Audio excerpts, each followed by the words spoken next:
বিভাগীয় শহরগুলোতে অকটেন ও পেট্রোল সরবরাহ বাড়িয়েছে বিপিসি। এদিকে জ্বালানি তেলের জন্য আজও যানবাহনের দীর্ঘ সারি রয়েছে রাজধানীর পেট্রোল পাম্পগুলোতে। গ্রাহকদের আশঙ্কা, তেল সংকটের এই ধারা অব্যাহত থাকলে আসন্ন ঈদের ছুটিতে ভোগান্তিতে পড়বেন ঘরমুখো মানুষ। রাজধানী জুড়ে এখন এমন দীর্ঘ যানবাহনের লাইন, কখনো কয়েক কিলোমিটার ছাড়ানো এই সারি পাড়ি দিয়ে যেটুকু জ্বালানি পাচ্ছেন গ্রাহক, তা দিয়েই চলতে হচ্ছে হিসেব করে। গত কদিন যারা গুজবে কান না দিয়ে আতঙ্কের জ্বালানি কেনায় সামিল হননি, তাদেরও এখন দেয়ালে পিঠ ঠেকেছে। আমি ভাবছিলাম যে এটা পরিস্থিতি মনে হয় নিয়ন্ত্রণে চলে আসবে, কিন্তু এখন মানুষের লোকমুখে শুনতেছি যে তেল পরিস্থিতি আরো ভয়াবহ হবে।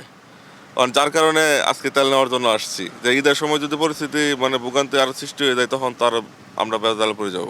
পাম্প যদি খোলা থাকতো তাহলে তো এখানে প্রেশারটা পড়ে না, আমাদের প্রেশার পড়ে। গভর্নমেন্ট তো বলতেছে যে তেলের অভাব নেই, কিন্তু সব জায়গায় তেল দিচ্ছে না। এটা 24 ঘন্টা সার্ভিস দিচ্ছে, অন্য কোনো জায়গাতে আমি 24 ঘন্টা সার্ভিস পাচ্ছি না। মোটরসাইকেলে বরাদ্দ বাড়িয়ে 5 লিটার করায় কিছুটা স্বস্তিতে পাঠাও উবার কিংবা অন্যান্য অ্যাপে রাইড শেয়ারিং চালকরা। তবে ভোগান্তি আগের মতোই আছে গাড়ির মালিকদের জন্য। এই যুদ্ধের জন্য সারা বাংলাদেশে এখন ভোগান্তি, শুধু তেল না। আর যারা তেল নিচ্ছে, এই যে ঘন্টার পর ঘন্টা লাইনে দাঁড়িয়ে 9:50 সিরিয়াল দিছি। হ্যাঁ, এখন বাজে 1:20।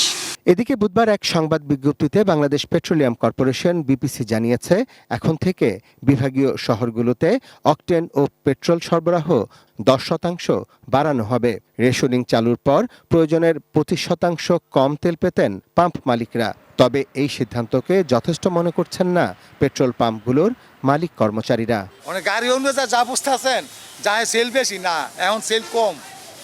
গেলে আগে 3 গাড়ি তেল বিক্রি হয়েছে, ডাবল হয়েছে, এটা ডাবল টিপ, ওইটা ডাবল টিপ হয়েছে, এখন অ্যাক্টিভ করে মারতেছি।